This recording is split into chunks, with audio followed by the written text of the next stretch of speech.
Determine the set of math equations that are required to solve the network given in the below circuit. यानी कि इस circuit में आपको with the help of math equation या फिर determine the set of math equation, केवल और केवल मैथ इक्वेशंस लिखनी है यहां पर, है ना, इस सर्किट को सॉल्व करने के लिए। यहां पर इसने ना तो करंट पूछा है ना वोल्टेज पूछा है, कोई भी चीज आइडेंटिफाई वो मतलब आपको फाइंड आउट नहीं करनी है, केवल और केवल मैथ इक्वेशंस लिखकर दिखानी। तो ये तो बहुत ईजी है। तो देखिए इस क्वेश्चन से आपको एक सीख ये भी मिलनी चाहिए मेरे बच्चों कि अगर आपसे इतना ही क्वेश्चन पूछा गया है तो केवल और केवल आप इतना ही करके आए, अपना ज्यादा टाइम वेस्ट ना करें, क्योंकि नंबर आपको इतने क्वेश्चन के ही हिसाब से मिलने हैं। Is that clear? ये चीज आप जरूर समझेंगे और ये आपके पीवाईक्यू में ही पूछा गया क्वेश्चन है। ठीक है, तो इसमें ऑलरेडी सारी चीजें इसने दी हुई हैं। लूप है तीनों में करंट इसने ऑलरेडी दिया हुआ है, बस आपको लूप में केवीएल अप्लाई करना है। ठीक है, तो बस सीधा आप केवीएल अप्लाई करेंगे। देखिए यहां पर आप ध्यान से देखेंगे तो ये जो करंट सोर्स है, एक इस टाइप का करंट सोर्स आपको देखने को मिलता है और एक आपको इस टाइप का करंट सोर्स देखने को मिलता है। तो इन दोनों करंट सोर्स में क्या अंतर है? ये current source independent current source है, ये current source dependent current source होता है, क्योंकि यहां पर आप 2i देख रहे हैं, यानी कि इस करंट सोर्स की जो वैल्यू है वो i की वैल्यू पर डिपेंड कर रही है। ये आप ध्यान रखेंगे। ठीक है, क्लियर हुआ? तो चलिए बस आपको सिंपल यहां पर केवीएल अप्लाई करना है और जो भी इक्वेशन यहां पर आएगी बस उसको लिख देना है, मात्र सॉल्व नहीं करनी है। Is that clear? लेकिन मैं आपको होमवर्क दे रहा हूं, जो इक्वेशन आपकी आएंगी उनको सॉल्व करके i1 i2 i3 सारी वैल्यूज आपको कमेंट बॉक्स में कमेंट करके बतानी है जरूर। ठीक है, क्लियर? चलिए तो मैं यहां पर अप्लाई करता हूं। सबसे पहले अप्लाई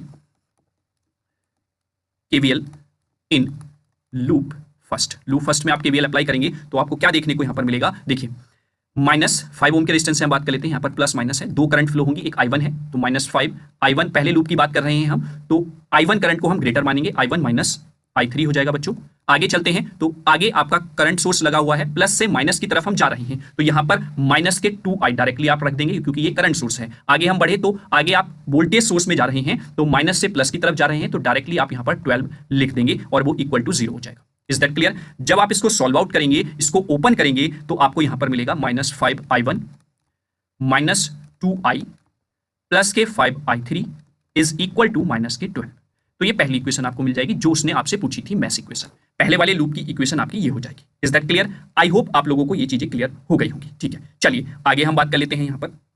नेक्स्ट, अगर आप यहां पर i की वैल्यू रखना चाहें तो i की वैल्यू आप रख सकते हैं। वो कैसे रख सकते हैं? देखिए यहां पर अगर आप ध्यान से यहां पर देखें तो i की वैल्यू ये है बेटा, इस सर्किट मतलब इस रेजिस्टेंस में i फ्लो हो रहा है जो इसने मेंशन किया हुआ है डायग्राम में। अब इस रेजिस्टेंस में अगर मैं i की वैल्यू देखूं तो इधर से i2 जा रहा है और इधर की तरफ मैंने i3 माना हुआ है। Is that clear? समझ गए ना?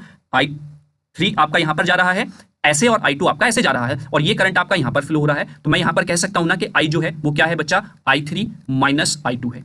ठीक है, तो ये आप यहां पर इसकी वैल्यू पुट कर सकते हैं। तो जब आप इसकी वैल्यू यहां पर पुट कर देंगे तो आपको मिलेगा -5i1 -2 ब्रैकेट में हो जाएगा i3 माइनस i2। ठीक है, plus 5i3 is equal to minus के 12।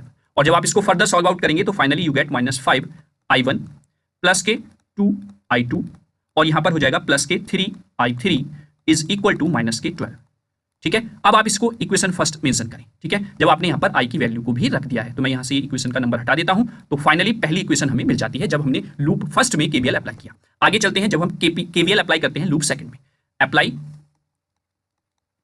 KVL in loop second. जब लूप सेकंड में हम केवीएल अप्लाई करते हैं तो तब आपको क्या देखने को मिलता है बेटा? -6 ओम का रेजिस्टेंस में जो करंट फ्लो हो रहा है वो कौन सा है? i है, और हम लूप सेकंड की बात यहां पर कर रहे हैं तो इसलिए -6 i2 माइनस i3 मैं यहां पर लिखूंगा। ठीक है, इक्वल टू हो जाएगा, मतलब ये ब्रैकेट क्लोज हो जाएगा, माइनस। आगे आप ध्यान से देखें तो यहां पर वोल्टेज सोर्स ऑलरेडी लगा हुआ है, प्लस से माइनस हम जा रहे हैं इसलिए मैंने यहां पर माइनस लिखा है 6। ठीक है, आगे हम चले फर्दर तो वहां पर आगे आपको क्या मिलेगा? देखिए निगेटिव से पॉजिटिव की तरफ करंट की डायरेक्शन है जो हमने लूप में मानी है, तो यहां पर हो जाएगा प्लस का 2i इज इक्वल टू 0। जब आप i की वैल्यू रखेंगे तो 6i2 माइनस i3 -6 यहां पर रहेगा प्लस 2। i की वैल्यू जब आप रखेंगे तो वो होगी i3 माइनस i2 जो कि आपने ऊपर भी रखी हुई है। ठीक है, और इज इक्वल टू 0 हो जाएगा। जब आप इसको रीअरेंज करेंगे, इक्वेशन को ओपन करेंगे bracket, then you get -8i2 plus 8i3 is equal to 6। ये इक्वेशन नंबर सेकंड हो जाता है। ठीक है, वैसे ही आप फर्दर जब एनालाइज करेंगे लूप नंबर थर्ड को, तो लूप नंबर थर्ड से डायरेक्टली आपको करंट की वैल्यू देखने को मिल जाएगी from loop third. Loop third से आप क्या देख रहे हैं बच्चों? लूप थर्ड से आप देख रहे हैं कि i3 की जो वैल्यू है मेरे बेटा, i3 की वैल्यू क्या हो जाएगी? देखिए डायरेक्शन क्या है? ऐसे है, जो कि वहां पर करंट सोर्स जो है उसके अपोजिट है, तो i3 क्या हो जाएगा? यहां पर -3 एम्पियर हो जाएगा। ठीक है, तो i3 की वैल्यू डायरेक्टली यहां पर निकल जाती है। तो अब आप बेसिकली जो क्वेश्चन में पूछा गया था वो यहीं तक आपसे क्वेश्चन सॉल्व करने के लिए कहा गया था, आपको मैथ्स इक्वेशंस ही यहां पर लिखकर दिखानी थी। तो ये आपका क्वेश्चन यहीं तक कंप्लीट हो जाता है। लेकिन मैं आपको होमवर्क दे रहा हूं, ये जो आपकी इक्वेशन आई है, equation number first, equation number second और ये जो i3 की वैल्यू है, इनकी हेल्प से आपको i1 और i2 दोनों करंट की वैल्यूज निकालकर कमेंट बॉक्स में कमेंट करनी है और साथ ही साथ i की वैल्यू, ये जो करंट है i, इसकी वैल्यू भी आपको कमेंट बॉक्स में मेंशन कर देनी है, कमेंट कर देना है। ठीक है, यहां से पता चलेगा कि कितने बच्चे सीरियसली तैयारी कर रहे हैं और कितने बच्चे चाहते हैं कि हम अच्छे मार्क्स अचीव करें इलेक्ट्रिकल सब्जेक्ट में। ठीक है, तो क्लियर। तो आई होप इस क्वेश्चन को भी आपने एंजॉय किया होगा और आपको बहुत अच्छे से ये क्वेश्चन क्लियर हो गया होगा।